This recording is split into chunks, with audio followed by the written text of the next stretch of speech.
What you control is the only thing that matters. This is the story of Sarah, broken, overwhelmed, and losing everything, until Stoicism showed her what she could control and changed her life from the inside out. It was all falling apart. The unpaid invoices on my desk felt like tombstones. The sales chart on the screen was a flat line, a horizon with no sun. I'd poured my life, my savings, my sanity into this business. And for what? To watch it all burn down around me? The market had turned. My biggest client was gone, and the weight of it all was just crushing. I built this from nothing, and now it felt like it was all being destroyed by 1,000 things I couldn't control. That feeling, that powerlessness. If you've ever dared to build something, you know it. It's that icy grip of anxiety when outside events threaten to shatter the world you've so carefully constructed. It's the quiet rage of helplessness when a deal falls through or the market shifts. You feel like a ship in a storm, tossed around by waves of circumstance, completely at the mercy of forces bigger than you. But what if there was a secret? A 2,000-year-old operating system for the mind that flips this entire equation on its head. A philosophy forged on Roman battlefields and in the corridors of power that has been the quiet guide for emperors, artists, and modern-day titans. What if the key to strength wasn't trying to control the storm, but learning to steer your own ship with unshakable calm? This is the story of an entrepreneur named Sarah, who, on the brink of total failure, discovered a lesson from one of the most powerful men in history, a Roman emperor named Marcus Aurelius. It's a lesson so fundamental it changes everything. The only thing that truly matters is what you control. The catalyst for change. Sarah's breaking point wasn't one big dramatic event. It was the slow, quiet erosion of hope. Her days were spent staring at the phone, just willing it to ring. Her nights were sleepless, haunted by the ghost of bankruptcy. She was obsessed with things she had no power over: the economy, her clients' budgets, her competitors' latest moves. Her energy, an entrepreneur's most precious resource, was being wasted on a war she could never win: the war against the external world. One evening, after another day of soul-crushing silence, she wandered into a small, dusty bookstore. She wasn't even sure what she was looking for: an answer, a distraction, anything. Her hand landed on a simple, dark blue book: Meditations. She'd heard the name, Marcus Aurelius, but didn't know much about him. She bought it, took it back to her empty office, and started to read. And there it was, a line that hit her like a lightning bolt. You have power over your mind, not outside events. Realize this and you will find strength. She kept reading, discovering the ancient Stoic philosophers: Epictetus, a former slave, and Seneca, a wealthy advisor to the emperor.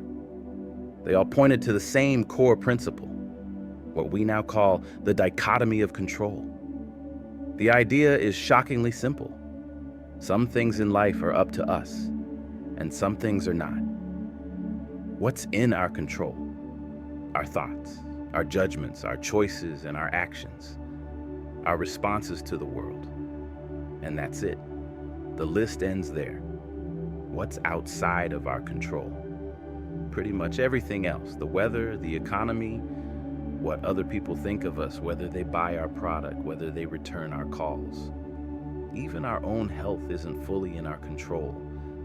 We can get sick or injured no matter how hard we try to avoid it. For the Stoics, all our suffering, our anger, anxiety, and despair comes from one simple mistake: trying to control what we can't. while neglecting the one thing we can. Sarah looked around her desolate office. Her entire life had become a monument to that single mistake. She was trying to force clients to stay, to will the market to change, to control the outcome. And in the process, she had completely abandoned the one area where she was truly in charge, her own mind. That night, something shifted. She decided to run an experiment. For 1 week, she would live by this rule, ruthlessly separating what she could control from what she couldn't. The first test, the client's departure. The first test came just 2 days later. Her second biggest client sent a curt email. They were terminating their contract, effective immediately. They were going with a cheaper competitor. The old Sarah would have panicked. She would have spiraled, seeing this as the final nail in the coffin. She'd have wasted hours drafting angry, pleading emails. She'd have stalked the competitor online, consumed by jealousy and resentment. All of it, a complete waste of energy on things she couldn't control. But this was the new Sarah. She took a deep breath and ran the exercise. What was out of her control? The client's decision, the competitor's price, the economic pressure that led to the choice. These were all external events, and according to Marcus Aurelius, they had no power over her mind. So what was in her control? Her response. She could learn from this. She could be professional.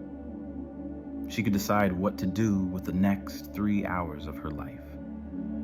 Instead of panicking, she wrote a simple, polite response, thanking them for their business and wishing them well. Then, she opened a new document. The client left for a cheaper option. She couldn't control that. But she could control the value of her own service. For the next 3 hours, she didn't worry about the lost revenue. She did a deep dive on her own business, her customer service, her product features, looking for any area where she could add so much value that price would become an afterthought. She focused her energy not on the outcome she'd lost, but on the process she owned. She ended the day not with a sense of loss, but with a page full of actionable ideas. She had lost a contract, but she had gained clarity. The second test, the mountain of debt. The bills didn't care about philosophy. Rent was due. Software subscriptions were about to expire. The numbers on her screen were flashing a brighter and brighter red. The fear was real, a physical weight in her chest. The old Sarah would have been paralyzed by this, trapped in a loop of what-if scenarios. What if I get evicted? What if I have to declare bankruptcy? What if I lose everything? This is the trap of anxiety. It lives in the future, obsessing over potential outcomes we can't control. The Stoics knew this. Seneca once wrote that we often suffer more in imagination than in reality. The new Sarah felt the fear, but she refused to let it dictate her actions. She sat down with a piece of paper and asked herself the question, what is in my control right now? She couldn't control the bank's deadline. She couldn't force past clients to pay their overdue invoices. She couldn't magically produce a winning lottery ticket. But she could control her effort for the next hour. She could make a list of 10 potential new leads. She could draft one perfectly crafted outreach email. She could pick up the phone and make one sales call. She could control the action, not the result. She broke it down into the smallest possible unit. Not land a new client, but send one email. Not solve my debt crisis, but make one call. She focused on the process, on the single next step. One by one, she ticked off the items on her list. Most emails went unanswered. Most calls went to voicemail. but one didn't. A brief, promising conversation. It wasn't a solution, not yet, but it was a flicker of light.